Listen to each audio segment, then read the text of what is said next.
Avez-vous déjà vu deux vies se croiser dans le coin le plus tranquille d'un immeuble? À ce moment-là, elles étaient toutes deux en train de s'effondrer. Cette histoire commence une nuit où une femme puissante, que le monde croyait invincible, s'est retrouvée seule à 3 heures du matin dans un étage oublié. Et la seule personne qui l'a remarqué était un homme dont personne n'aurait imaginé qu'il puisse avoir une importance dans sa vie. Ce qui s'est passé dans ce couloir a tout changé. Pas avec du drame, ni avec de la romance, mais avec un simple acte de gentillesse humaine auquel aucun d'eux ne s'attendait. Si vous êtes prêt pour une histoire sur le courage, la compassion et le genre de connexion qui vous prend par surprise, alors respirez profondément. Commençons. La tempête s'abattait depuis des heures sur les murs de verre de la tour Velia, le vent sifflant comme s'il était à moitié en colère, à moitié suppliant. À l'étage supérieur, longtemps après que la ville en contrebas se soit calmée, la tension était plus lourde que la pluie. Il était 3h07 du matin lorsque la porte de la salle de réunion claqua avec un écho métallique qui ressemblait à un verdict. Catherine Val se tenait seule à la tête de la table, 40 étages au-dessus de Paris. Sa voix était calme, mais son cœur battait à tout rompre, ce qu'elle refusait de montrer. Elle avait déjà vécu cela auparavant.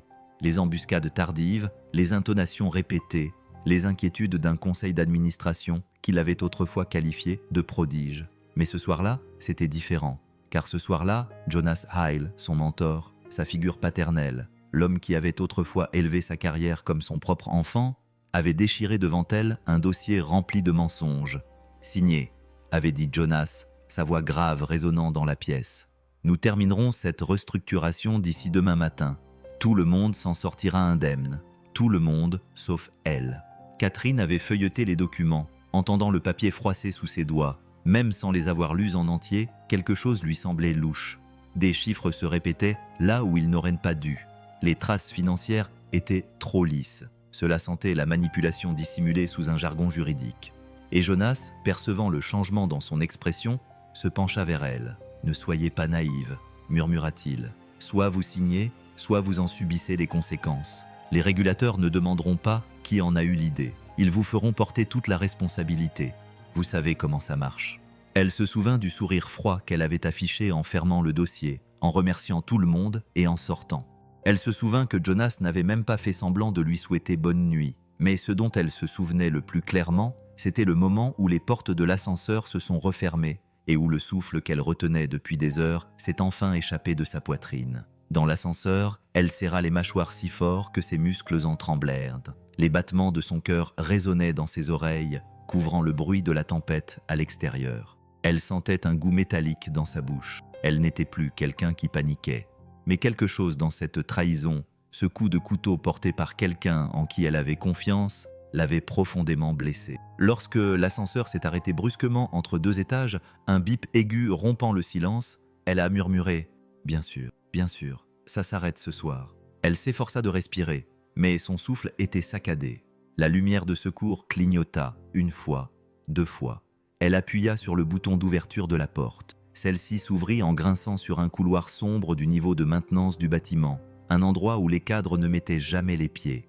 L'air sentait légèrement le solvant de nettoyage et les vieilles bouches d'aération.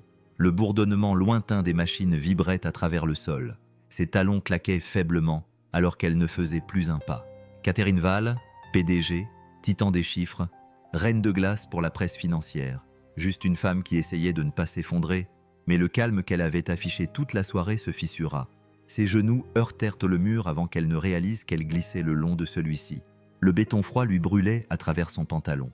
Elle pressa la paume de sa main contre sa bouche, essayant d'étouffer le bruit de sa propre respiration. « Reprends-toi, ne craque pas, pas ici, nulle part, mais je ne peux pas y arriver seule, pas ce soir. » Le couloir clignotait sous l'effet d'un néon défectueux qui s'allumait et s'éteignait comme si le bâtiment respirait avec elle. Puis, faible mais indubitable, elle entendit le roulement régulier de roues, le chariot d'un concierge.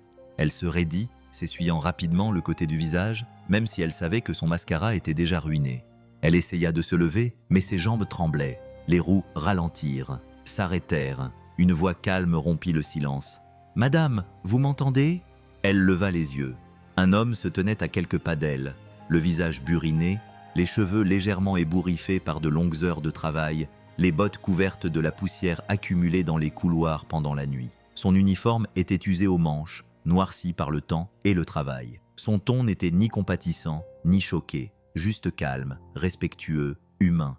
Elle déglutit. « J'ai juste besoin de 5 minutes où le monde ne me demande rien. » Il cligna des yeux une fois, remarquant ses mains tremblantes et l'égratignure sur son genou, là où elle avait glissé le long du mur. Puis il hocha la tête lentement et avec assurance, comme quelqu'un qui comprend le poids que les gens portent quand personne ne les voit.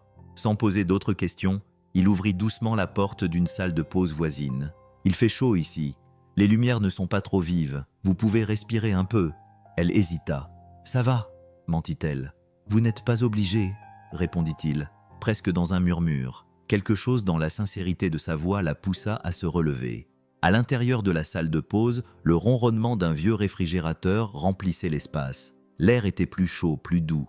Il lui tendit un sweat à capuche provenant de son sac, propre mais délavé. Elle ne discuta pas. Elle l'enroula simplement autour de ses épaules, reconnaissante de la chaleur du coton. Il versa du thé à partir d'un thermos cabossé, l'odeur de la camomille s'élevant entre eux comme une trêve silencieuse. Il ne l'étouffait pas, ne la questionnait pas.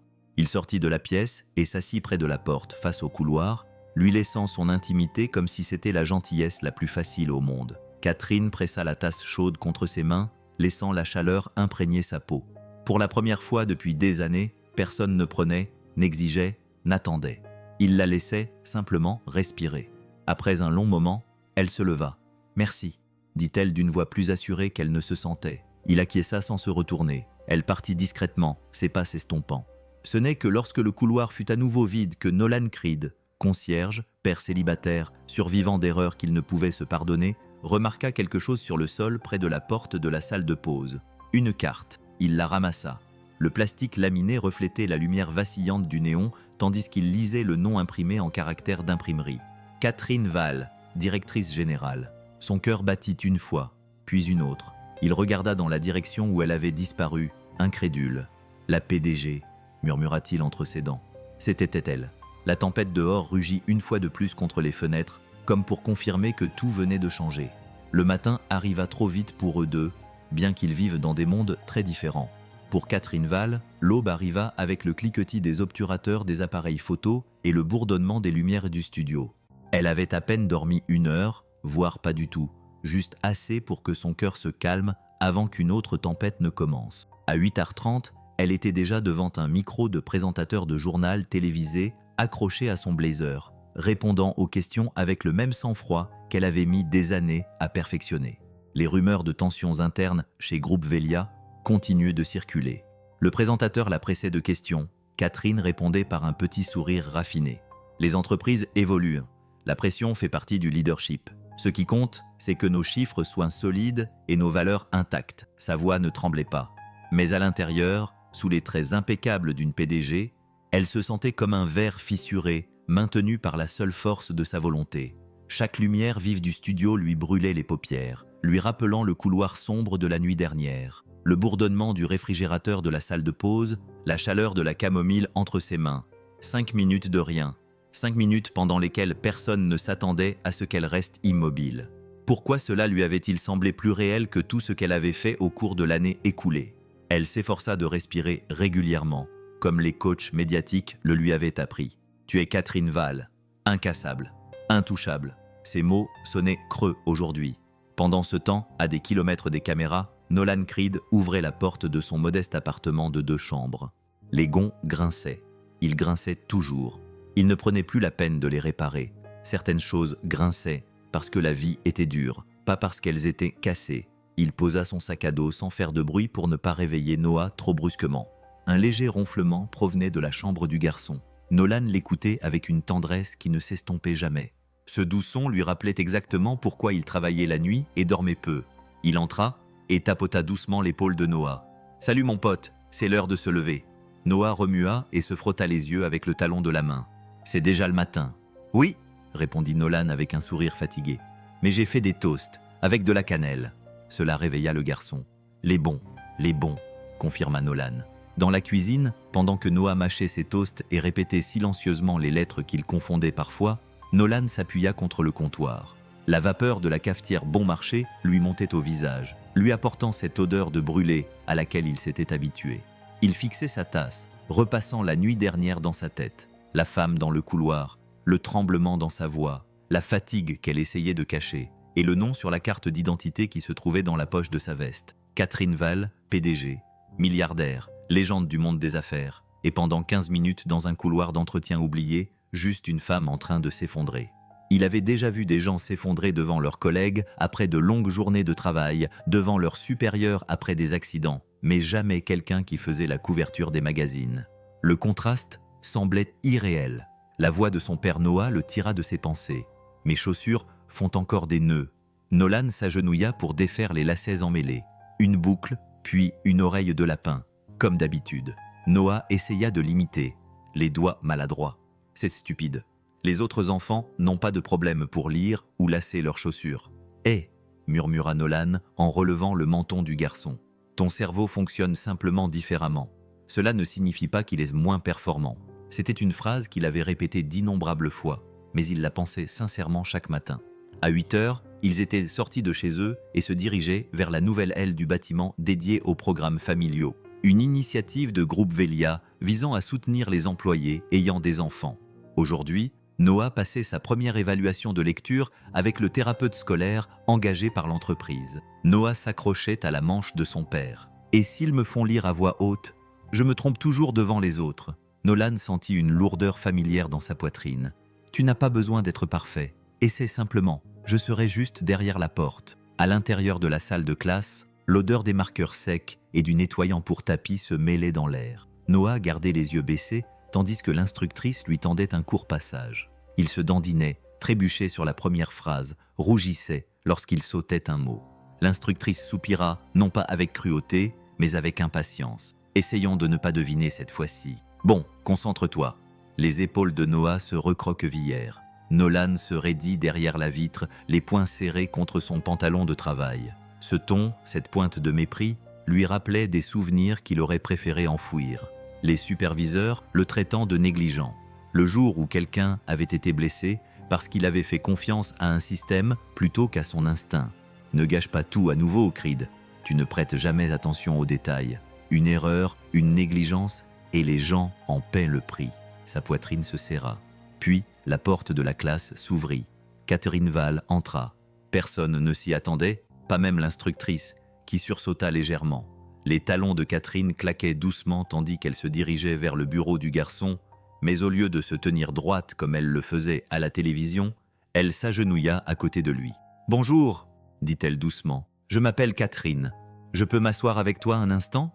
Noah acquiesça timidement. Elle regarda le passage, puis le regarda. Ces mots, ils sont lourds de sens. Quand j'étais plus jeune, je détestais les longues séries de chiffres. Elles m'encombraient l'esprit. Il cligna des yeux, surpris. « Toi et moi ?» Elle sourit doucement. « Tu veux savoir ce qui m'a aidé à décomposer les choses ? Une petite partie à la fois. » Elle prit un stylo et couvrit une partie de la phrase afin que seuls 3 mots restent visibles. Et c'est juste cette partie. Lentement, Noah murmura les mots, trébuchant mais finissant.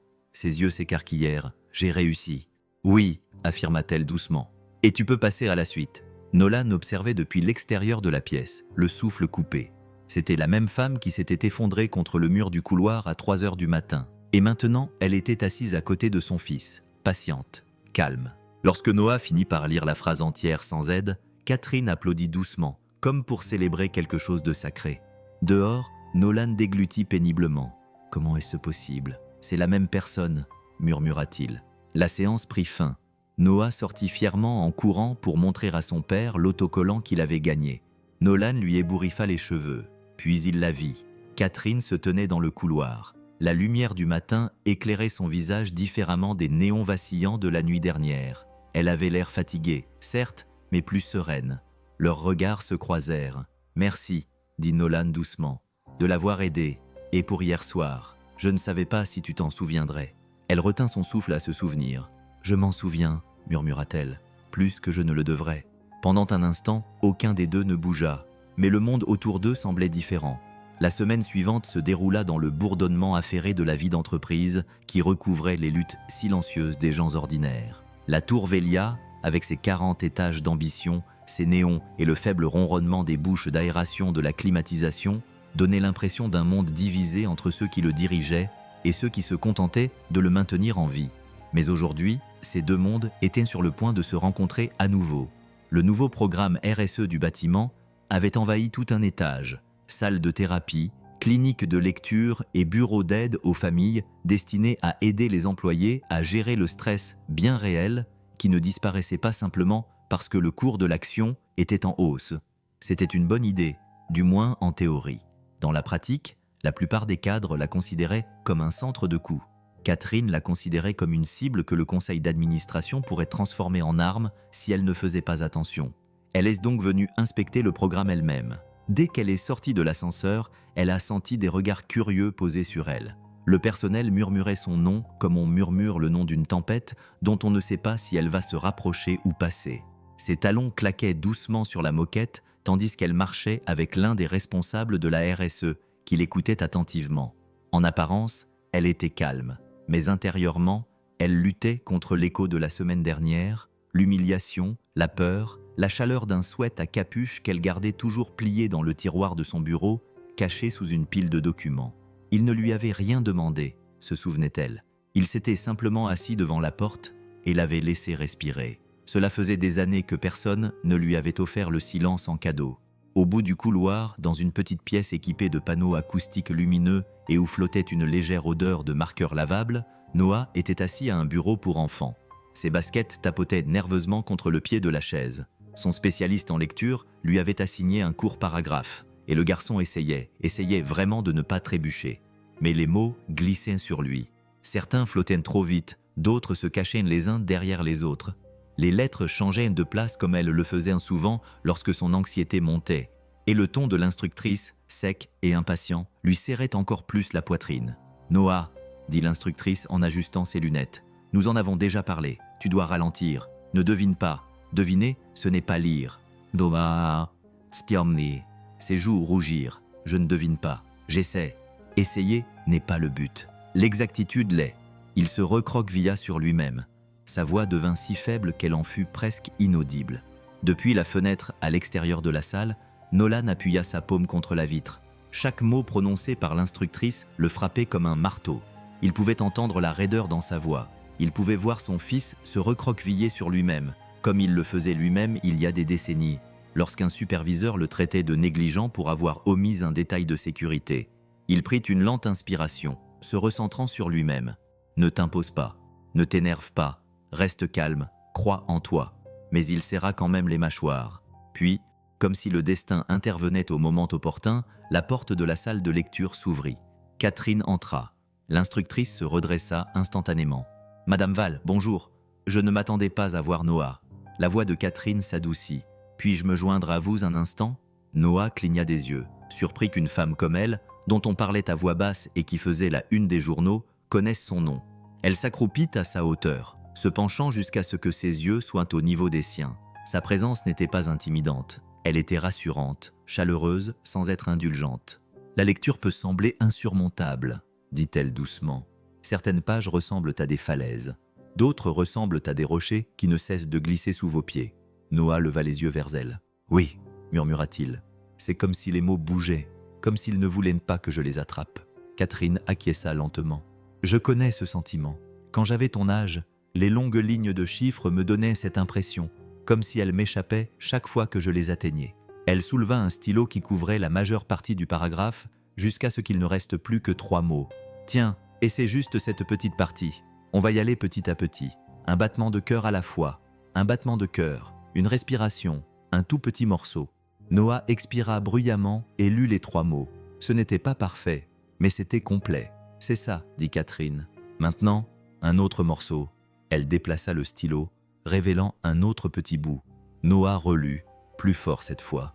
Nolan, qui observait depuis le couloir, sentit quelque chose de brut se tordre dans sa poitrine. Il avait vu des enseignants, des spécialistes, des thérapeutes, certains gentils, d'autres moins.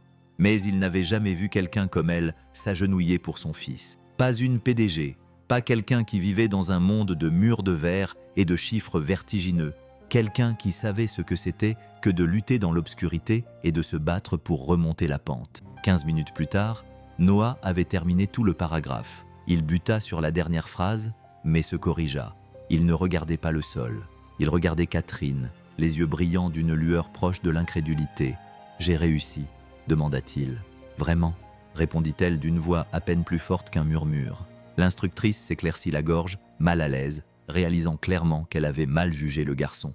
Il a fait des progrès significatifs. Catherine ne répondit pas à l'instructrice. Son attention resta fixée sur Noah. « Tu n'es pas brisé », dit-elle simplement. « Ton cerveau est simplement en train de tracer sa propre carte. » Ces mots pénétrèrent profondément Noah, Nolan, l'espace silencieux entre le passé et le présent.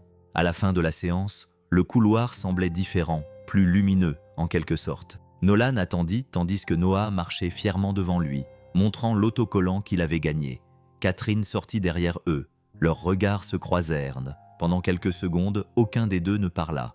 Puis Nolan s'éclaircit doucement la gorge. « Merci de l'avoir aidé, et merci pour la semaine dernière. » Elle retint son souffle, se souvenant de la lueur des néons, de la chaleur de son sweat à capuche, du tremblement de sa voix qu'elle avait essayé de cacher au monde. « Tu t'en souviens ?» murmura-t-elle. « Je n'oublie pas ce genre de moment, » répondit-il doucement. Un silence s'installa, doux, sans tension. Le genre de silence qui s'installe entre deux personnes qui se sont vues sans titre ni armure. Catherine ajusta la manche de son blazer. « C'est drôle, » dit-elle doucement. « Hier soir, je répétais pour une réunion de relations publiques. J'ai pensé à une tasse de thé à la camomille dans un thermos cabossé. » Elle hésita. Et au fait que 5 minutes de rien peuvent être plus apaisantes que 100 heures de réunion. Les lèvres de Nolan esquissèrent un sourire fatigué et tordu. « Chaque fois que tu as besoin de ce que j'ai. Ce n'est pas grand-chose, mais c'est sincère. » Avant qu'elle n'ait pu répondre, son assistante se précipita vers elle avec un téléphone rempli de notifications. Catherine se redressa, reprenant brièvement son rôle de PDG. Mais alors qu'elle se retournait pour partir, elle murmura suffisamment bas pour que seul lui puisse l'entendre. La nuit dernière n'était pas rien. Puis elle s'éloigna, ses talons claquant doucement dans le couloir. Nolan resta immobile, le pouls régulier, repassant le moment dans sa tête. Son monde et le sien n'étaient pas censés se croiser. Mais d'une manière ou d'une autre, ils venaient de se rencontrer. Pendant le reste de la semaine, Catherine se surprit à se diriger vers les étages inférieurs du bâtiment, plus souvent qu'elle ne voulait l'admettre. Elle avait toujours une bonne raison. Vérifier les rapports sur le système de climatisation, contrôler les autorisations d'entretien, confirmer la conformité aux normes de sécurité. Toutes ces raisons étaient techniquement vraies, mais la vérité derrière la vérité était plus douce, plus fragile. Elle voulait respirer à nouveau, et d'une manière ou d'une autre, le seul endroit où elle avait ressenti cela ces derniers temps était 2 étages au-dessus de la chaufferie. Jeudi soir, après une journée de 12 heures passées à répondre à des emails du conseil d'administration et à des menaces voilées déguisées en suggestions, elle entra dans l'ascenseur réservé aux cadres et hésita. Son doigt resta suspendu au-dessus du bouton du penthouse. Au lieu de cela, elle appuya sur B2, le niveau technique. Les portes se refermèrent dans un léger soupir. En bas, le couloir d'entretien bourdonnait du rythme nocturne des tubes fluorescents et de l'écho roulant des chariots lointains. Ce n'était pas glamour, ce n'était pas raffiné, mais cela semblait réel, comme un endroit où les gens ne faisaient pas semblant. Elle marchait plus lentement ici, ses pas n'avaient pas besoin d'être précis. Aucun projecteur ne la suivait, aucune caméra ne l'épiait. Elle pouvait à nouveau entendre sa propre respiration, régulière et humaine. Et puis, elle l'aperçut. Nolan poussait son chariot de nettoyage dans le couloir, fredonnant à voix basse un air tiré d'une vieille émission de radio. Ses mouvements étaient faciles, délibérés, assurés. Il ne leva pas les yeux avant qu'elle ne soit assez proche pour que les roues en caoutchouc se taisent. « Oh !» dit-il en clignant des yeux une fois. « Je ne m'attendais pas à vous voir ici. Il me restait de la pizza d'un dîner avec un client, » dit-elle en soulevant une boîte en carton. « Trop pour la ramener chez moi. J'ai pensé que le personnel pourrait en profiter. » Son regard s'adoucit, amusé. « Vous donnez à un concierge une pizza raffinée destinée à un client. » Elle haussa les épaules. « C'est toujours de la pizza. » Il rit, et ce fut le premier son qui détendit quelque chose dans sa poitrine depuis le début de la journée. Dans la salle de pause, elle posa la boîte sur la table. Les chaises grinçaient lorsqu'elle en tira une. L'air sentait légèrement le nettoyant au citron et le vieux marc de café. L'endroit était simple, mais accueillant, comme un petit coin du monde où personne n'exigeait la perfection. Nolan renifla l'air de manière théâtrale. On dirait qu'il y a eu une nuit mouvementée ici. « Je t'en prie, dit-elle avec un rire sec. Je troquerais volontiers ma salle de réunion contre cette odeur. Elle ôta son blazer et le posa sur la chaise. Le soulagement qui envahit ses épaules était presque embarrassant. Sans son blazer, sans ses talons, sans son titre, elle se sentait plus jeune, ou peut-être simplement moins lourde. Il prit 2 assiettes en carton. « Assieds-toi, avant que la pizza ne refroidisse ou ne refroidisse davantage. » Elle s'assit et plia une part en 2. Une vapeur légèrement beurrée s'éleva du fromage. Elle inspira profondément et, sans réfléchir, laissa échapper un soupir discret. « Ça va ?» demanda Nolan doucement. Catherine se surprit elle-même par la vérité qui sortit de sa bouche. « Je suis fatiguée, Nolan. Fatiguée jusqu'à l'os. Je passe mes journées à être Catherine Val, PDG de Groupe Velia. Et parfois, j'oublie ce que c'est que d'être autre chose. » Elle n'avait pas l'intention de le dire, mais une fois prononcés, ces mots s'installèrent dans la pièce comme une confession qu'aucun d'eux n'osait aborder. Nolan se pencha en arrière. « À l'étage. Tu es la femme qui gère les chiffres et tient les requins à distance. Ici, dit-il en désignant la pièce d'un geste, tu es la femme qui mange trop de fromage et s'assoit sur des chaises qui grincent. » Elle eut un petit rire. « Je ne sais pas si je dois me sentir offensé. C'est justement le but, dit-il doucement. Tu n'as pas besoin de ressentir quoi que ce soit de particulier. Pas ici. » Le silence s'éternisa, mais il n'était pas gênant. C'était le genre de silence où 2 personnes coexistaient simplement sans avoir besoin de se protéger. Au bout de quelques minutes, elle demanda doucement. « Pourquoi avez-vous quitté votre ancien emploi, celui d'avant ?» Il hésita, pas par défensive, mais simplement parce qu'il préférait l'honnêteté à la commodité. « Je travaillais dans le domaine de la conformité interne, » dit-il. « Logistique d'entrepôt, contrôle de sécurité, processus, chiffres censés protéger les gens. » Elle écouta attentivement, ses doigts serrant le bord chaud de son assiette en carton. « Il y avait une ligne dans un rapport, » continua-t-il. « Un petit détail, une note sur la tolérance de poids qui ne correspondait pas aux spécifications de l'expédition. J'ai pensé que c'était une faute de frappe.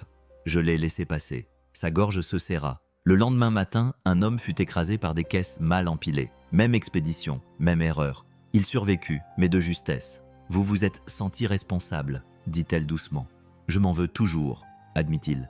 Alors je suis parti. Je me suis dit que nettoyer les couloirs et pousser des chariots était plus sûr.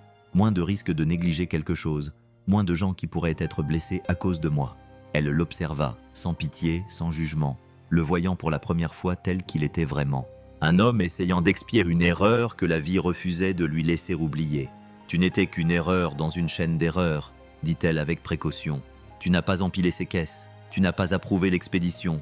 Peu importe, murmura-t-il. Je me suis enfui. Et fuir ne résout rien. Catherine fixa le plateau usé de la table, suivant du pouce une petite rayure. « Il y a des gens dans mon conseil d'administration, » dit-elle doucement, qui rentrent chez eux chaque soir en pensant qu'ils n'ont rien fait de mal, même lorsqu'ils ont fermé les yeux sur des choses bien pires. Le regard de Nolan croisa le sien. Quelque chose d'inexprimé passa entre eux, une compréhension, une reconnaissance. 2 personnes qui portaient la culpabilité, non pas parce qu'elles le devaient, mais parce qu'elles avaient un cœur qui refusait de s'endurcir. À ce moment-là, il commença à ranger son chariot, réorganisant les bouteilles et les chiffons comme il le faisait toujours. Elle remarqua une pile de boîtes d'archives nouvellement livrées sur une étagère voisine, dont les étiquettes portaient le nom d'un fournisseur qu'elle reconnaissait vaguement, Evergreen Supplies. Nolan se figea un instant. Elle ne saisit pas la nuance, mais lui, oui. Un souvenir fugace, quelque chose de son ancien monde. Son front se plissa, mais il réprima sa réaction. Catherine prit son blazer et le remit sur ses épaules comme une armure. « Merci », dit-elle d'une voix plus calme, mais plus chaleureuse qu'auparavant. « Pour la pizzeria et pour m'avoir laissé être moi-même pendant un instant. »« De rien », répondit-il simplement. Alors qu'elle se tournait vers la porte, Nolan jeta un dernier coup d'œil au nom du fournisseur sur la boîte. « Evergreen Supplies ». Il n'avait pas entendu ce nom depuis des années, et il n'avait jamais rien signifié de bon. Les doigts de Nolan s'attardèrent sur les bords en carton, se crispant, alors qu'une inquiétude oubliée refaisait surface. Catherine s'éloigna sans s'en rendre compte, tandis qu'il restait figé, fixant l'étiquette du fournisseur comme si un fantôme venait de murmurer son nom.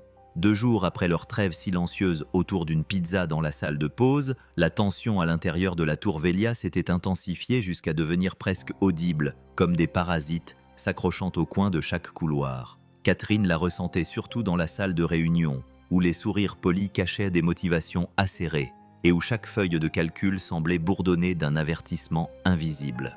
Jonas était trop calme ces derniers temps, trop posé, trop prompte à donner des réponses qu'elle ne lui avait pas demandées. Sous son apparence professionnelle, quelque chose en elle lui murmurait que les chiffres n'étaient pas seulement erronés, mais qu'ils étaient manipulés, contrôlés, orientés vers une histoire que quelqu'un d'autre était en train d'écrire. Et elle craignait que cette histoire ne se termine par son nom. Cet après-midi-là, elle se retrouva à nouveau devant Nolan, non pas intentionnellement, mais peut-être inévitablement, après que son regard eut continué à dériver vers le niveau de maintenance alors qu'elle sortait d'une longue réunion. Nolan essuyait une rangée de casiers de rangement en fredonnant doucement. Le son résonnait de manière apaisante sur les murs, une présence rassurante. Lorsqu'il la remarqua, il posa le chiffon. « Ça va ?» Il posa une question simple mais sincère. Elle expira. « Ça dépend de l'heure. C'est mauvais, pire, » murmura-t-elle. Les chiffres de la proposition de restructuration du conseil d'administration n'ont aucun sens. Les schémas sont erronés. Les mouvements ne correspondent pas aux opérations réelles et Jonas me presse de signer quand même. Nolan observa son expression et ressentit un pincement au cœur. Il avait déjà vu ce genre de schéma il y a des années, juste avant que sa vie ne s'écroule. « Vous avez quelque chose que je pourrais voir ?» commença-t-il prudemment. « Rien de confidentiel, juste les parties qui ne collent pas. » Catherine hésita. Elle n'était pas censée confier des documents internes à un concierge.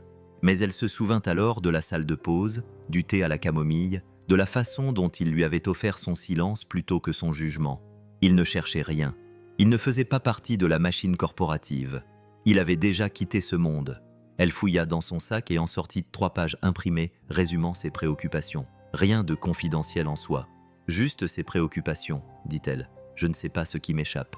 Il parcourut la première page, puis la deuxième. Son front se plissa davantage à chaque ligne. Des dates de facturation qui ne correspondent pas, marmonna-t-il. 2 styles de formatage différents pour ce qui devrait être des entrées générées par le système. Et regardez, ces numéros d'expédition, ils sont en double. Catherine cligna des yeux. En double ? Vous êtes sûr ? Dit Nolan doucement.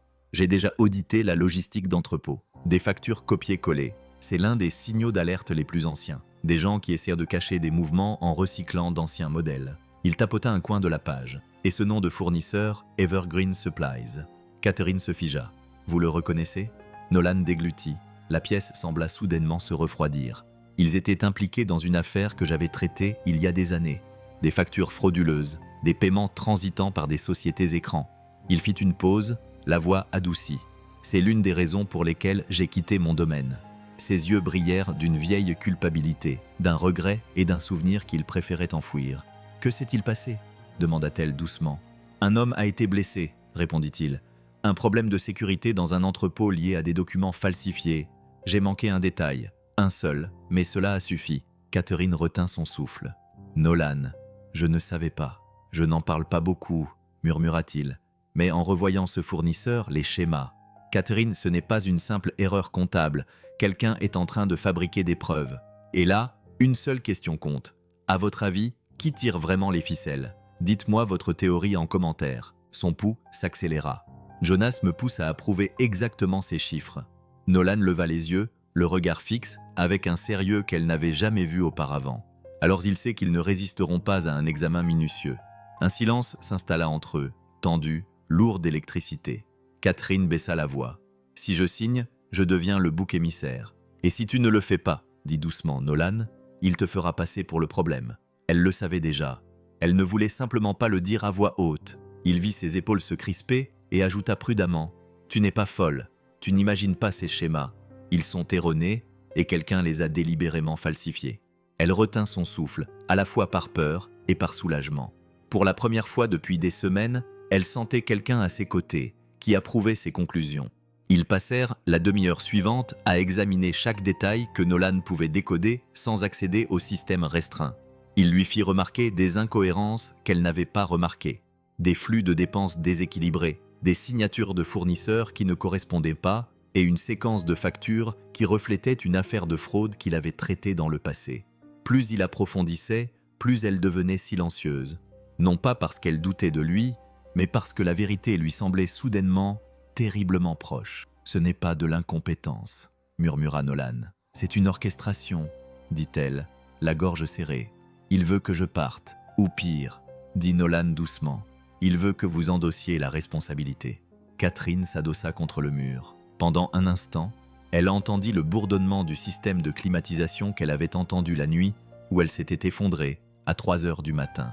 Le même bourdonnement qui avait accompagné la gentillesse discrète de Nolan. « Vous n'êtes pas obligé de faire ça, » murmura-t-elle. « Tu ne me dois rien. »« Non, » dit-il doucement. « Mais je dois quelque chose à la vérité.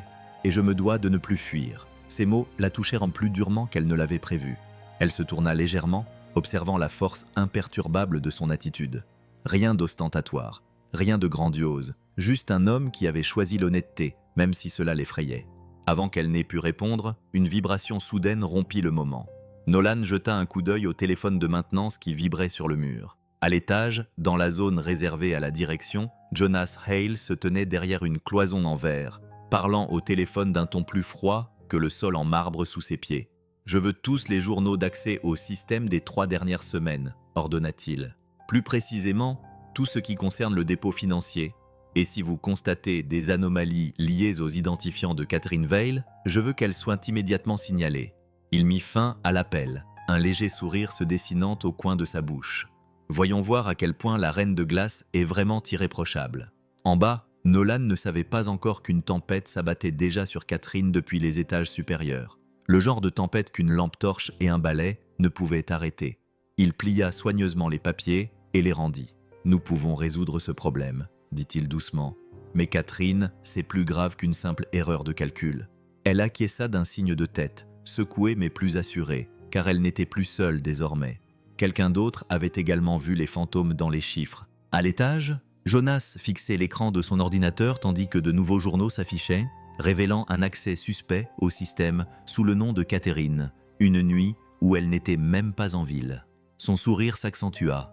En bas, inconsciente de la situation, elle murmura à Nolan « Dis-moi que je ne suis pas en train de marcher dans un piège. » Et l'écran à l'étage répondit silencieusement à sa place. Le lundi matin, la tempête éclata.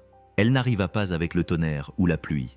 Elle arriva avec des écrans, chaque écran du hall, chaque téléscripteur d'ascenseur, chaque télévision de la salle de pause s'illuminant d'un seul titre qui transperçait la tour Velia comme une lame. Dernière nouvelle, Catherine Veil fait l'objet d'une enquête pour malversation financière. Nolan vit d'abord les informations du matin se répercuter sur les murs carrelés depuis la salle des concierges. Un clip en boucle passait en boucle. Catherine sortant d'un ascenseur, les cheveux légèrement ébouriffés, vêtue de son sweat à capuche. À 3h12 du matin, les journalistes commentaient les images. Selon certaines sources, la PDG aurait manipulé des données internes et aurait été vue sortant d'un étage réservé avec un employé masculin non identifié. Des questions se posent quant à un comportement inapproprié. Son cœur se serra.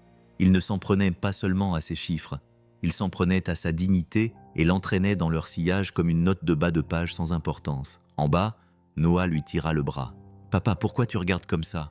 Nolan déglutit. « Rien, mon pote, juste des trucs de boulot. » Mais à l'intérieur, la panique le submergeait. Ils avaient tout déformé. Le couloir, le sweat à capuche. Si vous sentez l'injustice vous serrer la gorge comme lui, laissez un like maintenant parce que ce qui arrive ensuite est encore pire. Un moment où elle s'était effondrée et où il avait simplement été humain. Lorsque Nolan arriva aux étages supérieurs pour commencer son service, le chaos régnait au niveau de la direction. Les assistants des relations publiques couraient avec des piles de communiqués. Les téléphones sonnaient sans arrêt. Les agences de sécurité tentaient d'empêcher les paparazzis de passer leurs appareils photos à travers les portes tournantes. Dans la salle de réunion, Catherine se tenait à la tête de la table, telle une femme sculptée dans du marbre froid. Mais Nolan, qui observait à travers la paroi vitrée tout en nettoyant une partie du couloir, entendait chaque respiration haletante qu'elle prenait, chaque mouvement de ses talons, chaque clic de stylo d'un membre du conseil d'administration qui se préparait à frapper. Jonas Hale était assis, les doigts joints, l'image même du calme et de la sérénité.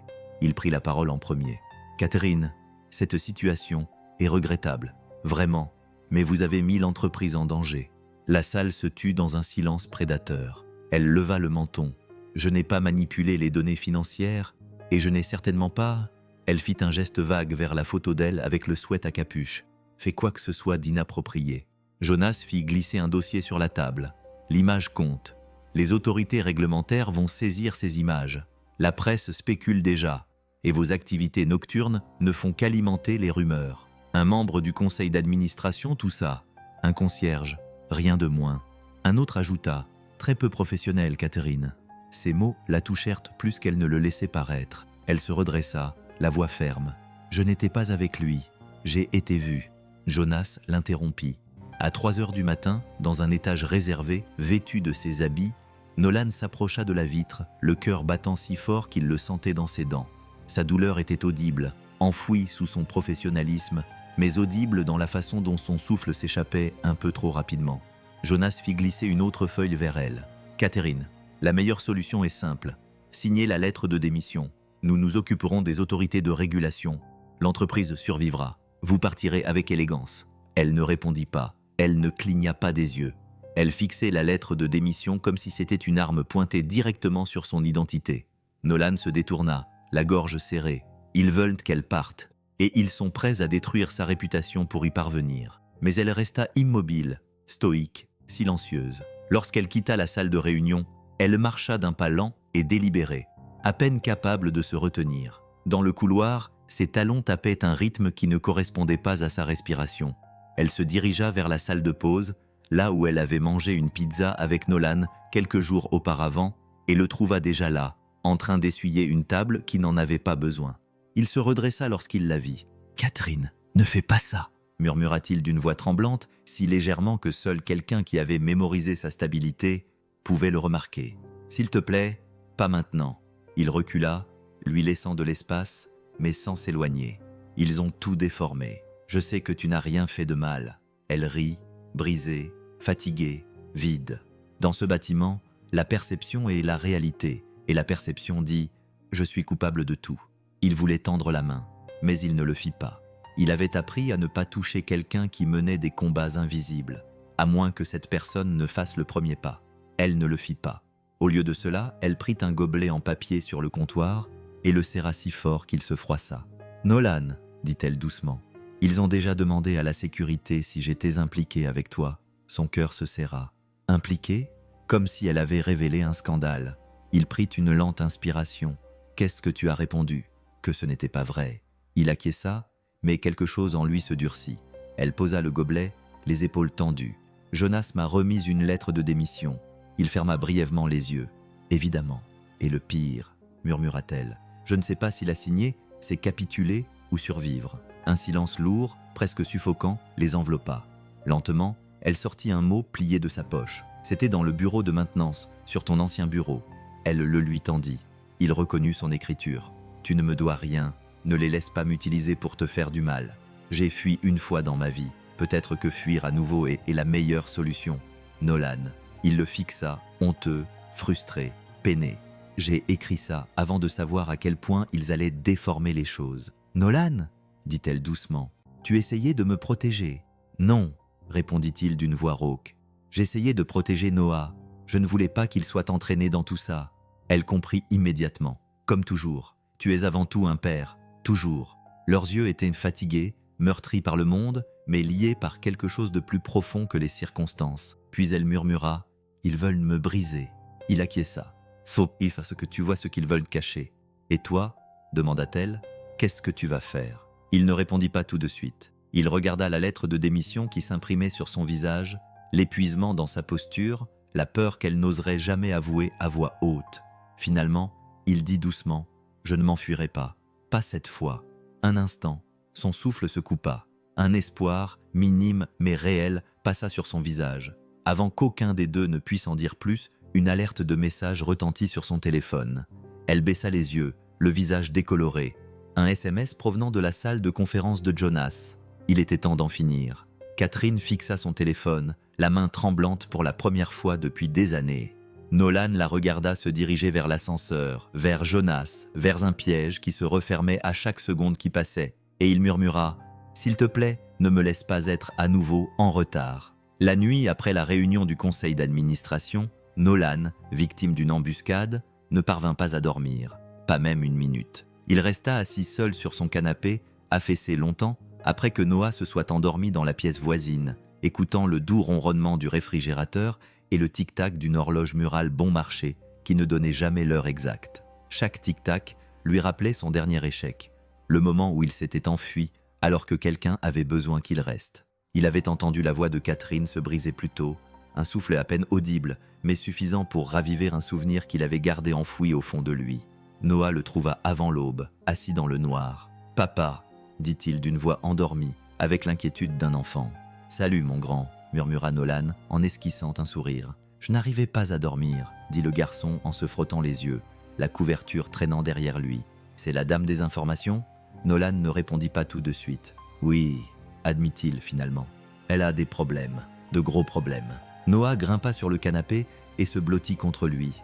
Le garçon savait toujours quand se taire, quand attendre, quand poser gentiment des questions. « Tu as fait quelque chose de mal ?» demanda Noah. « Non. Et elle ? Non. » Nolan répéta plus fermement cette fois-ci. « Elle n'a rien fait de mal. » Le silence qui suivit était tendre, des non-dits tourbillonnant dans la pièce. Noah tripota un fil lâche sur la couverture. « Papa, tu as l'air effrayé. » Nolan poussa un long soupir. « Je le suis. » Il avait peur depuis des années, mais de fantômes différents. « Pourquoi ?» murmura Noah. Son père déglutit. Les mots sortirent difficilement, non pas parce qu'ils étaient compliqués, mais parce qu'ils étaient vrais. Parce que la dernière fois, quelque chose s'est mal passé au travail. Je me suis enfui. Noah cligna des yeux. « Tu t'es enfui. »« Ce n'est pas comme si je m'étais enfui, » dit doucement Nolan. « Plutôt comme si j'étais parti, j'ai démissionné. J'ai essayé de disparaître pour que personne ne soit blessé à cause de moi. » Il fit une pause. Ou parce que j'avais peur de voir ce qui se passerait si je restais. Il sentit la petite main de Noah se refermer sur sa manche. « Qu'est-il arrivé à la personne qui a été blessée ?» demanda le garçon avec précaution. Nolan ferma les yeux.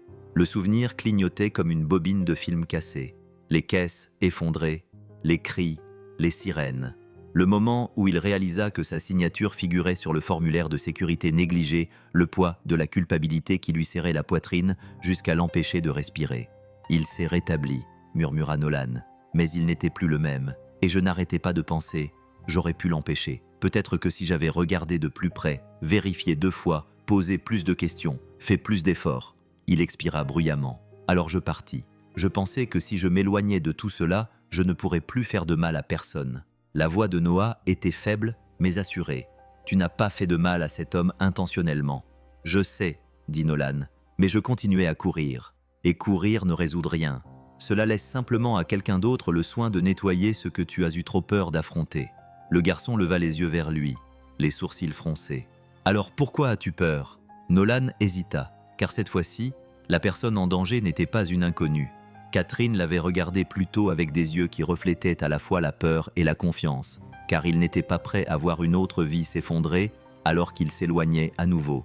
Il se frotta les paumes, s'ancrant dans le silence. Cette fois, il dit doucement « Quelqu'un est accusé d'une chose qu'il n'a pas faite, quelqu'un de bien, et je ne sais pas encore comment l'aider. » Noah appuya sa tête sur le bras de son père. « Papa, oui, tu me dis toujours que la bonne chose à faire est souvent la plus difficile.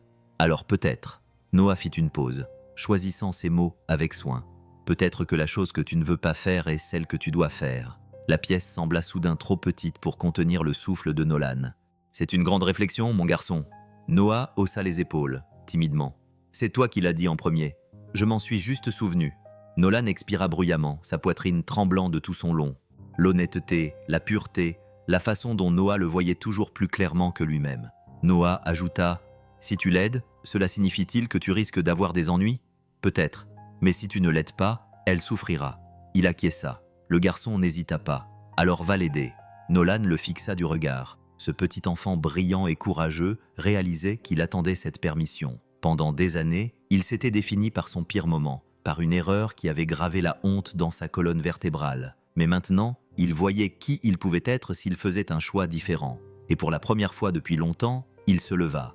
Il borda Noah avec sa couverture. « Rendors-toi, je t'emmènerai à l'école plus tard. » Noah tendit la main et attrapa sa manche une fois de plus. « Papa, ne pars pas en courant cette fois. » Ces mots le touchèrent plus profondément que toutes les réprimandes qu'il avait reçues dans son ancienne vie.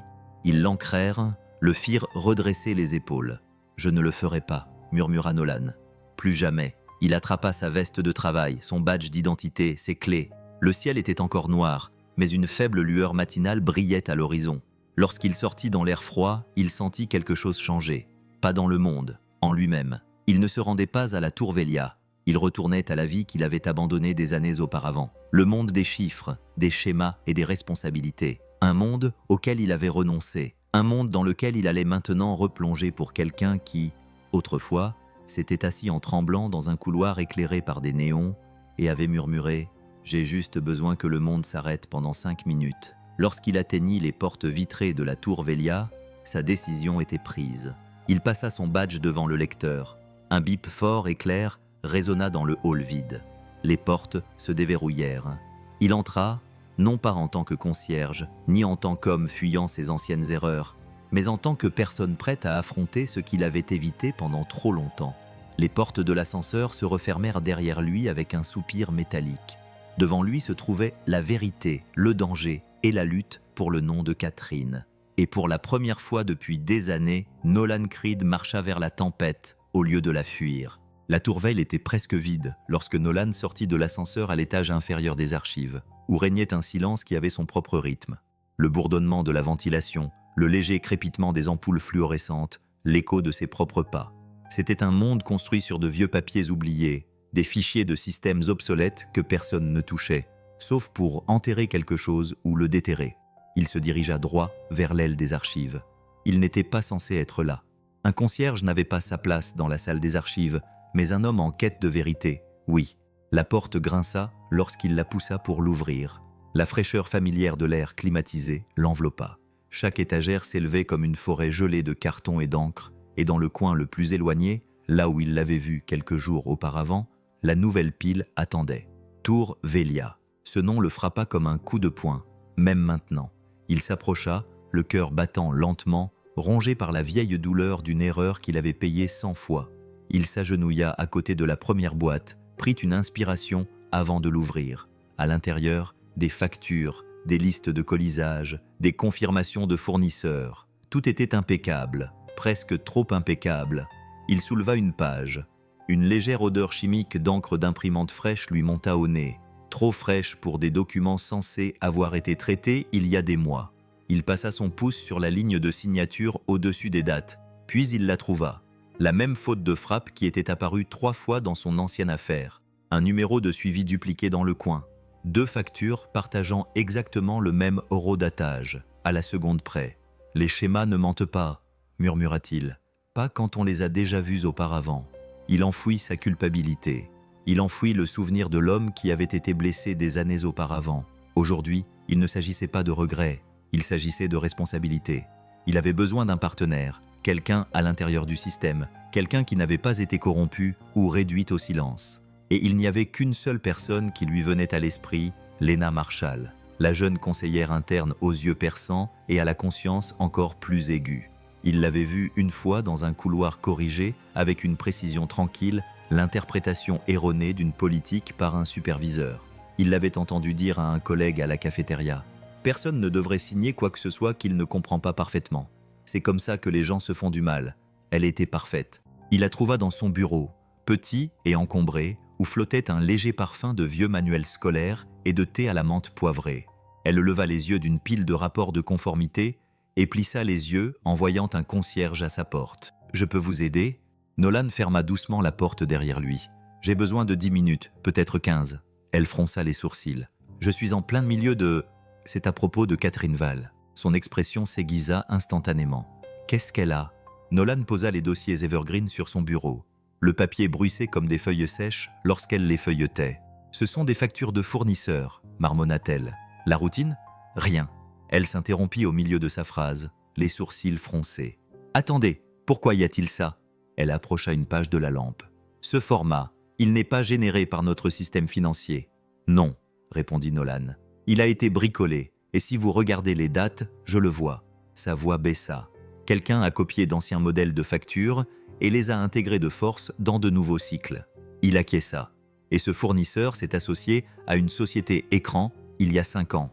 Je me suis occupé d'une partie de l'enquête à l'époque. Ça ne s'est pas bien terminé. Lena posa les papiers et se pencha en arrière. « Nolan, comment as-tu pu voir ça ?» J'ai nettoyé les couloirs et parfois, j'ai regardé de trop près. Elle l'étudia, sans rejeter son rôle, mais en le réévaluant. C'était un homme qui détenait des informations dont la plupart des gens dans ce bâtiment n'avaient pas conscience. « Tu penses que quelqu'un est en train de la piéger ?» demanda Léna. Je pense que quelqu'un lui tente un piège parce qu'elle n'a pas joué le jeu, corrigea-t-il, et parce qu'elle est la seule à se dresser entre le conseil d'administration et une catastrophe. Elle se leva et fit le tour de la pièce en marmonnant. Le bruit de ses pas était rapide, anxieux, déterminé. Cela correspond aux journaux d'accès que nous avons signalés la semaine dernière, dit-elle. Il y avait une connexion sous les identifiants de Catherine à un moment où elle n'était même pas dans l'état. Elle leva brusquement les yeux, mais elle n'y prêta pas attention parce que quelqu'un leur avait dit de le faire. Nolan dit que Léna inspira lentement et régulièrement. Si nous relions ces schémas aux journaux d'accès au niveau administrateur et que nous les recoupons avec les registres de voyage, elle sera innocentée. Nolan termina. Non, Léna dit qu'elle sera disculpée et qu'une personne très puissante sera démasquée. Elle a attrapé son ordinateur portable et s'est mise à taper furieusement. Le cliquetis des touches a rempli la pièce, net et rythmé, comme si le bâtiment lui-même se mettait enfin à parler. Après plusieurs minutes tendues, elle a cessé de fixer l'écran. « Nolan » a-t-elle murmuré. « Ces journaux prouvent qu'elle n'aurait pas pu faire tout cela. Elle était hors de l'état. Alors qui avait réellement accès ?» Léna a cliqué à nouveau.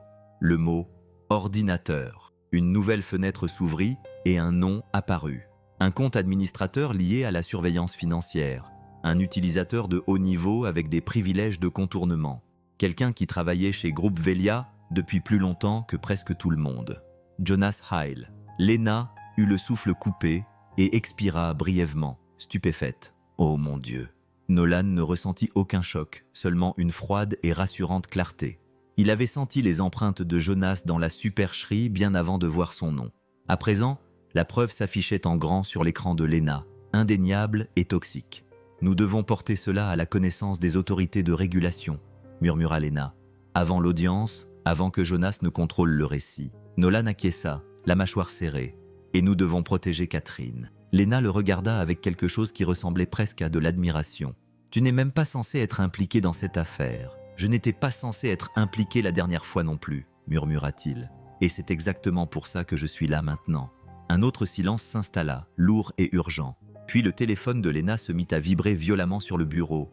Elle répondit « Léna Marshall ?» Son visage pâlit. « Oui, » murmura-t-elle. « Je comprends, nous serons là. » Elle raccrocha et regarda Nolan. « L'audience interne aura lieu demain matin. » Elle dit « Les régulateurs du conseil d'administration sont légaux. Ils la font comparaître à la barre. » Nolan sentit le sol se dérober sous ses pieds et demanda doucement « Et ils veulent que tu sois là ?» Léna répondit « Pas en tant que concierge, mais en tant que témoin technique. » Il déglutit péniblement. « Moi, tu as vu les schémas avant tout le monde ?» dit-elle. « Tu as reconnu Evergreen. Tu as remarqué les anomalies dans les copies. Tu connais la vérité. » Pendant un instant, Nolan eut le souffle coupé. Il n'était pas prêt. Il n'avait pas sa place dans une salle remplie de costumes. Il n'était plus un homme formé pour cela. Mais alors, il entendit la voix de Noah dans sa mémoire. « Ne fuis pas cette fois-ci. » Nolan se redressa légèrement. « Que dois-je faire ?» demanda-t-il. Léna lui tendit un dossier. « Étudie tout ce qu'il y a là-dedans. Ce soir, demain, nous y allons ensemble. » Nolan prit le dossier entre ses mains tremblantes. Un dossier qui pouvait innocenter Catherine ou la condamner à jamais. Alors qu'il quittait le bureau de Léna, les lumières du couloir clignotèrent au-dessus de sa tête, bourdonnant comme un avertissement.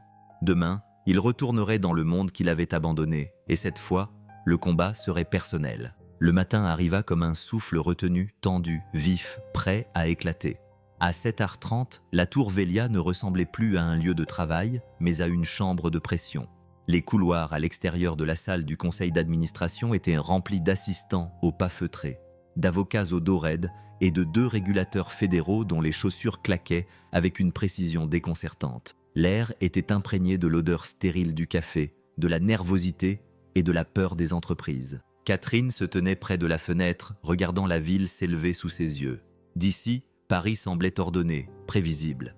Mais derrière son reflet, la salle de réunion bourdonnait d'une tension qui pouvait ruiner des vies en moins d'1 heure. Son pouls battait dans sa gorge. Ils veulent que tu partes. Ils veulent que tu te taises. Ils veulent que tu prennes la responsabilité. Un léger coup à la porte interrompit ses pensées. Léna entra, calme, concentrée, portant un classeur si plein qu'il tendait les anneaux métalliques. Derrière elle, Nolan, vêtu de son uniforme de concierge. Pas de costume, pas de chaussures cirées, juste la vérité dans sa forme la plus simple. Catherine retint son souffle. « Tu es venu », il acquiesça d'un signe de tête. « Tu ne devrais pas entrer seule dans cette pièce. Une chaleur vacilla sous ses côtes, brève mais réelle. Si elle posait une main sur sa poitrine, elle savait qu'elle la sentirait trembler. Léna s'avança. Nous avons ce qu'il nous faut. Pas tout, mais suffisamment pour remettre en question le récit de Jonas. Catherine expira lentement. Alors commençons. La salle d'audience était aménagée comme une salle d'audience silencieuse, avec une longue table en acajou, des chaises à haut dossier et une rangée de régulateurs au visage impassible qui ne laissaient rien transparaître. Jonas Heil était assis avec assurance près du centre, flanqué de 2 membres du conseil d'administration qui semblaient avides de sang. Il salua Catherine avec un sourire calme, du genre qui n'atteignait pas ses yeux. « Commençons », dit le régulateur en chef. Jonas se leva le premier. Bien sûr qu'il l'a fait. Sa voix avait le rythme de quelqu'un qui avait répété chaque syllabe. Nous sommes ici parce que des irrégularités ont été constatées dans le système financier de l'entreprise. Des irrégularités directement liées aux identifiants de connexion et à la signature électronique autorisée de la PDG Catherine Val. Il fit glisser une série de journaux imprimés sur la table comme un magicien dévoilant ses cartes. Ces registres montrent un accès non autorisé au référentiel fiscal et une interférence avec les chaînes de facturation. Un régulateur fronça les sourcils. « Madame Val, niez-vous avoir accédé à ces fichiers ?»« Oui », elle répondit d'une voix ferme, malgré le tremblement sous-jacent. Jonas n'a pas manqué une miette. Nous avons une vidéo d'elle dans des zones restreintes à 3 heures du matin. Nous avons des horodatages. Nous avons des témoins. Il n'a pas dit « concierge », mais l'implication était claire. Et le fait qu'elle ait eu une relation personnelle avec un employé payé à l'heure complique encore plus les choses, a-t-il ajouté avec désinvolture, sachant que ces mots feraient l'effet d'un couteau. Catherine s'est raidie, mais elle n'a pas bronché. Puis Léna s'est levée. Avant que cette commission n'accepte le récit de M. Hale, j'aimerais présenter des preuves supplémentaires. La mâchoire de Jonas a légèrement tremblé, mais cela en disait long. Léna a cliqué sur une télécommande pour projeter les journaux d'accès sur l'écran principal. La pièce s'est assombrie. Ces journaux montrent qu'un 2e administrateur de niveau supérieur a accédé au système financier exactement aux mêmes heures que celles attribuées à Madame Val. Un régulateur s'est penché en avant. Êtes-vous en train de dire que ces identifiants ont été clonés? Et si vous voulez la suite sans la rater, abonnez-vous. La vérité est sur le point d'exploser, et personne ne s'y attend. Oui, répondit Léna, et utilisé à distance. Alors que Madame Val était en voyage d'affaires, comme le prouvent les images de vidéosurveillance de l'hôtel, les reçus de transport et les enregistrements GPS, la confiance de Jonas commença à montrer des fissures. Léna cliqua à nouveau. De plus, des incohérences dans les factures indiquent une tendance sur 2 ans. Des signatures copiées-collées, des horodatages dupliqués, des données logistiques falsifiées. Ces incohérences correspondent à une chaîne de fournisseurs frauduleux connus. Et comment savez-vous qu'un régulateur a demandé ? Léna se tourna vers Nolan. Tous les regards dans la pièce se tournèrent vers un homme qui ne tenait rien d'autre qu'un dossier et une vie de culpabilité. « Monsieur Creed, dit-elle, pourriez-vous nous expliquer ?» Il s'avança, non pas avec l'arrogance de quelqu'un qui cherche à se faire remarquer, mais avec le souffle lent et régulier de quelqu'un qui retourne dans un bâtiment en feu parce qu'une autre personne y est piégée. « Je travaillais auparavant dans le domaine de la conformité interne, commença-t-il calmement. Supervision logistique. J'ai déjà vu ce genre de schéma. Il y a des années, un fournisseur, Evergreen Supplies, utilisait des structures de facturation identiques pour faire passer des paiements via des comptes Shell. Il brandit une facture. Cette date. C'est impossible. Les journaux générés par le système ne se dupliquent pas à la seconde près. Cela n'arrive que lorsque quelqu'un copie un ancien fichier, modifie la date et espère que personne ne vérifiera plus loin. Un régulateur acquiesça lentement. Continuez. Ces factures falsifiées correspondent aux journaux d'accès que Léna vient de montrer. Il déglutit. Madame Val n'a pas fait ça. Ces schémas sont délibérés, construits. Quelqu'un voulait la faire accuser. La voix de Jonas rompit le silence. Vous voulez nous faire croire un concierge plutôt qu'un membre du conseil d'administration depuis 30 ans. Nolan soutint son regard. Vous devriez croire la vérité. Un murmure parcourut la salle. Léna poursuivit. Nous avons également suivi les flux financiers d'Evergreen vers des comptes directement liés à une société privée contrôlée par Jonas, dit-il en frappant du poing sur la table. C'est scandaleux, sans fondement. Ce n'est pas sans fondement, dit Léna calmement. C'est documenté. Un régulateur leva la main. Nous demanderons des citations à comparaître officielles pour confirmer cela. Catherine regarda le sang-froid de Jonas se fissurer, des craquelures s'élargissant à chaque respiration. Elle sentit quelque chose s'épanouir dans sa poitrine. Ce n'était pas du triomphe, du soulagement, de la validation, mais le retour de la vérité qu'elle craignait d'avoir perdue. Après 1 heure supplémentaire d'interrogatoire, les régulateurs ont suspendu l'audience, demandant à tout le monde de sortir pendant qu'ils examinaient les conclusions préliminaires. À l'extérieur, des agents de relations publiques attendaient comme des vautours. L'un d'eux s'est immédiatement approché de Catherine. « Nous devons élaborer une stratégie pour votre position publique. Il y a des rumeurs en ligne à propos de vous et d'un concierge. Si nous présentons cela comme une histoire inventée par un employé mécontent, » Non, Catherine l'interrompit d'une voix basse et calme. « Madame, l'image. »« Non, » répéta-t-elle. « Je ne trahirai pas quelqu'un qui m'a protégée. » Son regard se posa sur Nolan, debout au bout du couloir, seul, comme une ombre collée au mur. Quelqu'un qui n'avait pas sa place dans ce monde, mais qui y était entré malgré tout. S'enfuir sans se cacher, debout. Sa gorge se serra. Elle entra enfin seule dans les toilettes et agrippa le bord du lavabo. Son reflet vacillait sous les lumières crues, contrôlée, polie, épuisée. Elle entendait des échos dans son esprit. Signe la démission. Pars tranquillement. Assume la responsabilité. Puis, une autre voix, douce, calme, familière. Tu n'as pas besoin de ressentir quoi que ce soit de particulier. Pas ici. Ne fuis pas cette fois. Les schémas ne mentent pas. Sa respiration tremblait. Elle leva les yeux vers le miroir et murmura « Cette fois, je ne me tairai pas ». Elle sortit des toilettes avec un calme qui la surprit elle-même. Au bout du couloir, Nolan leva les yeux, l'espoir vacillant sur son visage fatigué. Mais Jonas l'observait aussi, réalisant quelque chose. Elle ne cédait pas. Elle faisait un choix. Et la prochaine étape allait tout changer. Le couloir à l'extérieur de la salle d'audience était étrangement silencieux. Pas un silence calme, mais un silence chargé, comme l'air juste avant que la foudre ne frappe. Les assistants se tenaient près des murs, chuchotant. Les caméras attendaient derrière les portes vitrées, leurs objectifs avides. Et Catherine Val se tenait au centre, respirant comme si chaque inspiration pouvait être son dernier moment de paix. Elle n'avait jamais craint le bruit. C'était le silence qui la déstabilisait. Le silence signifiait qu'un choix allait devoir être fait, un choix qu'elle ne pouvait plus repousser. Lorsqu'elle sortit des toilettes, elle aperçut Nolan en premier. Il se tenait près d'une colonne, les mains dans les poches, les épaules voûtées mais fermes. Son uniforme semblait terriblement déplacé à côté des costumes sur mesure qui l'entouraient. Pourtant, d'une certaine manière, il avait plus de présence que n'importe lequel d'entre eux. Lorsque leurs regards se croisèrent, il se redressa comme s'il était prêt à la soutenir si elle venait à trébucher. Derrière lui, les responsables des relations publiques s'agitaient nerveusement. L'une d'elles s'éloigna du groupe et se précipita vers elle. « Catherine, si vous sortez », murmura la jeune femme avec frénésie. « La presse vous posera des questions sur les photos, sur lui. » Elle jeta un coup d'œil vers Nolan. « Nous pouvons vous aider à préparer votre réponse. Vous pouvez tout nier. Rejeter la faute sur un employé qui a manipulé les faits. C'est clair, c'est simple. » Catherine eut un haut-le-cœur. Sacrifier Nolan, préserver sa réputation, sauver l'image de l'entreprise, se perdre elle-même. Sa voix était faible. Non. La responsable des relations publiques cligna des yeux. « Non, je ne vais pas accuser un innocent pour sauver la face. » « Mais les apparences, répéta Catherine doucement, ont ruiné la vie de mon père. Elles ne ruineront pas celle de quelqu'un d'autre à ma place. » La responsable resta figée tandis que Catherine la dépassait. Car Catherine Val, qui avait bâti la moitié de sa carrière sur un silence calculé, comprenait enfin que le silence n'était plus neutre.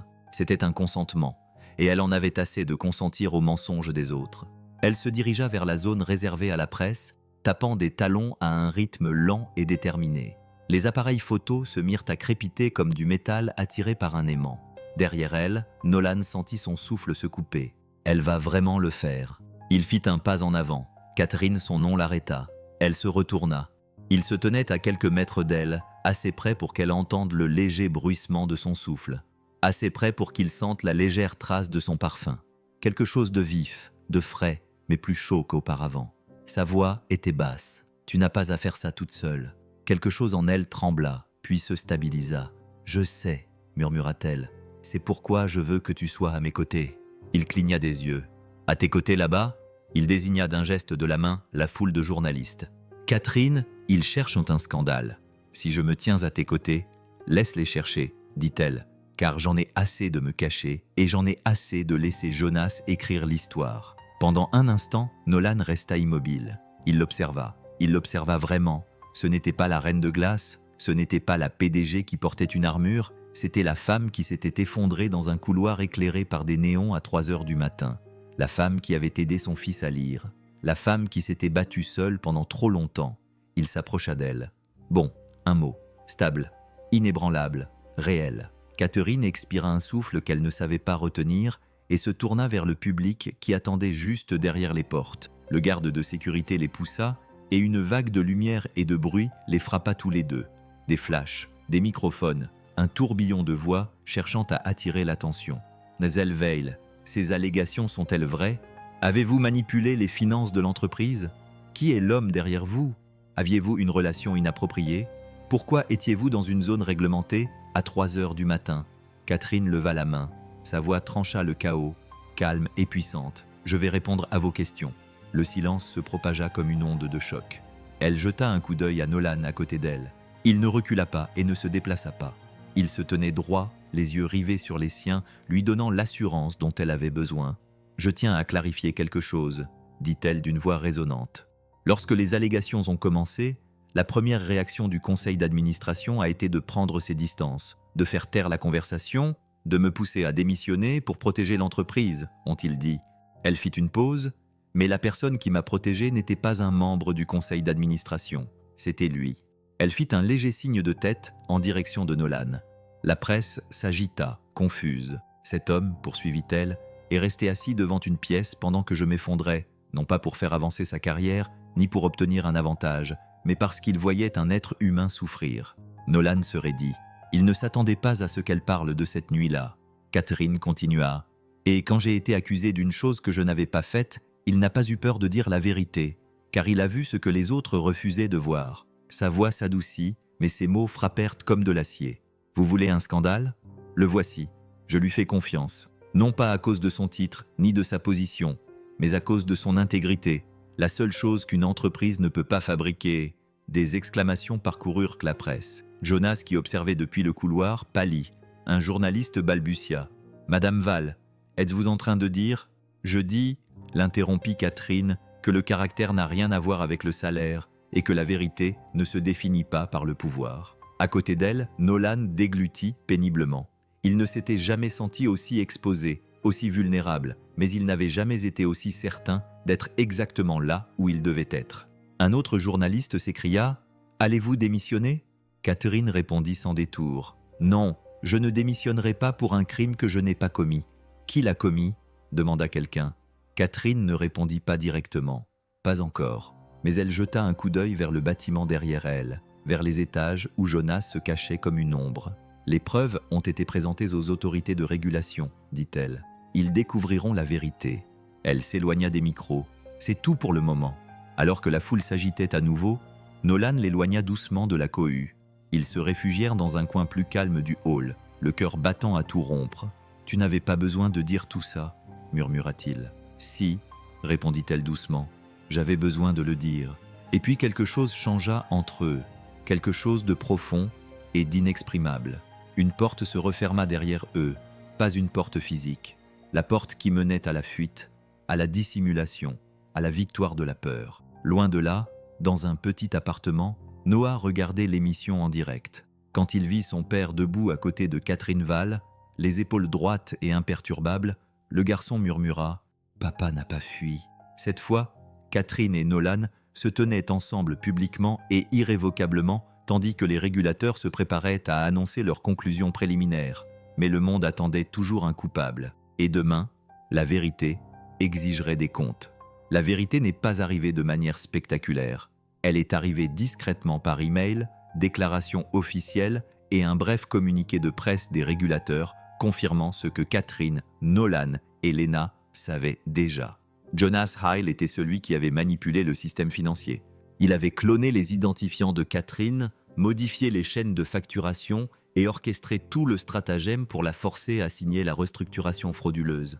C'était un plan destiné à préserver son héritage et à rejeter la faute sur la femme qu'il avait autrefois prétendu encadrer. En moins de 48 heures, Jonas a démissionné et fait l'objet d'une enquête. En moins de 72 heures, le conseil d'administration a démissionné volontairement. Et à la fin de la semaine, Tourvelia semblait différente. Pas plus légère, pas instantanément guérie, mais différente, comme un bâtiment qui avait survécu à une tempête et qui expirait pour la première fois depuis des années. Catherine n'est pas retournée immédiatement au dernier étage. Au lieu de cela, elle passa les jours suivants à parcourir le bâtiment étage par étage, équipe par équipe, à écouter des personnes qu'elle ne voyait auparavant que dans des rapports. Elle remplaça 2 cadres supérieurs qui avaient fermé les yeux. Elle élargit le rôle de Lena, lui donnant une voix qu'elle méritait depuis longtemps. Elle créa des comités internes dotés d'une réelle indépendance, de véritables contrôles, d'un réel courage, et elle fit autre chose, quelque chose que personne n'attendait. Elle a baptisé cette initiative « Seconde Chance » et l'a financée non seulement pour les familles des employés, mais aussi pour les enfants de toute la ville qui souffraient de dyslexie ou de la peur de l'échec dans un monde trop impatient pour les comprendre. Noah a été le premier bénéficiaire du programme. Il ne comprenait pas la politique. Il savait seulement que la dame qui l'avait aidé à lire était désormais celle qui avait créé un fonds pour aider les enfants comme lui. Pour lui, c'était mieux que d'être à la télévision. Les semaines passèrent. Le scandale s'estompa. L'attention de la ville se porta ailleurs. Ce qui resta était plus calme, plus stable, comme un cœur qui reprend son rythme normal, après avoir été ramené à la vie par un choc. Un soir, longtemps après le coucher du soleil, Catherine marcha seule vers le niveau de maintenance, empruntant le même chemin que celui qu'elle avait pris le soir, où elle avait découvert quelqu'un assis juste devant la porte d'une salle de pause, lui offrant 5 minutes de rien alors que son monde s'écroulait. L'air lui semblait familier. Le bourdonnement sourd des vieilles canalisations, le doux ronronnement des lumières, l'écho faible de ses propres pas sur le carrelage frais. Elle a tourné au coin, et ils étaient là, Nolan dans sa veste de travail, rangeant des outils dans son chariot, et à côté de lui, sautillant sur ses orteils, tenant un mince livre de poche, Noah.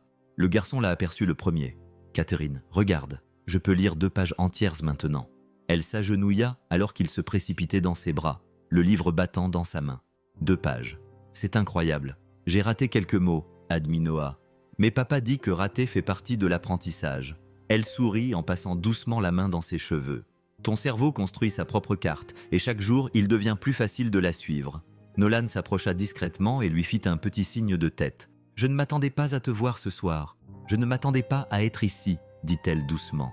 Mais c'est dans ce couloir que tout a commencé. » Il poussa un soupir qui ressemblait presque à un rire. « Ici même, hein ? Il y a beaucoup de fantômes ici. »« Tous les fantômes ne sont pas mauvais, » répondit-elle. Ils se tenaient ensemble dans le couloir, 3 personnes qui, selon toute logique, n'auraient jamais dû se croiser. Un PDG, un concierge, un garçon qui essayait de lire le monde lettre par lettre.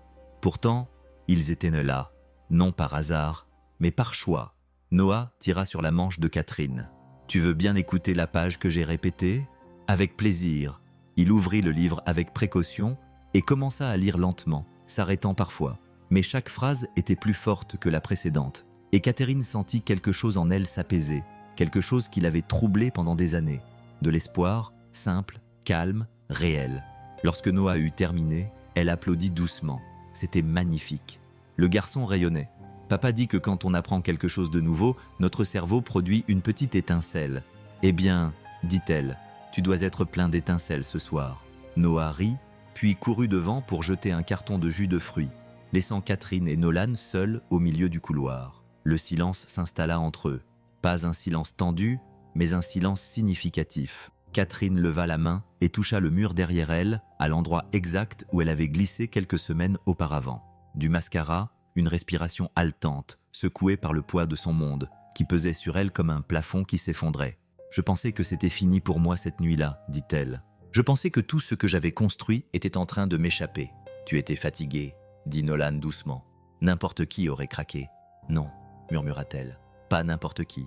Peut-être juste quelqu'un qui avait oublié ce qu'était l'honnêteté, ce qu'était une véritable connexion, ce que cela signifiait de laisser quelqu'un voir ses failles. Il la regarda avec une compréhension silencieuse. « Et toi, demanda-t-elle, pourquoi t'es-tu arrêté cette nuit-là?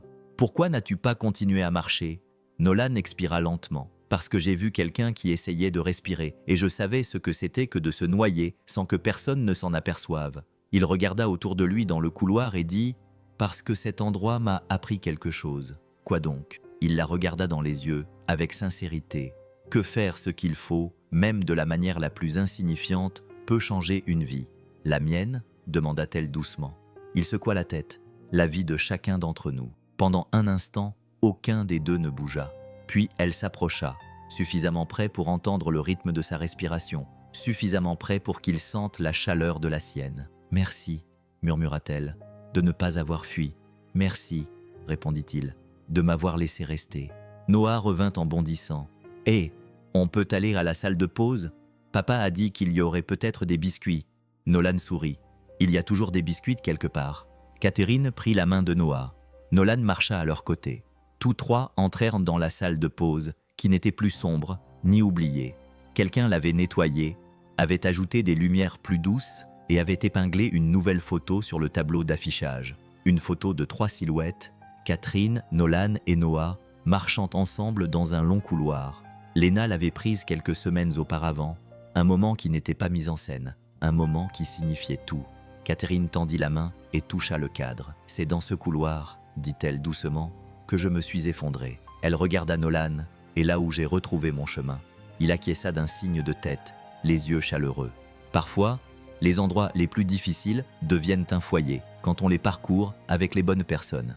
Noah tira sur leurs mains. « Venez, j'ai trouvé les biscuits. » Ils rirent et le suivirent.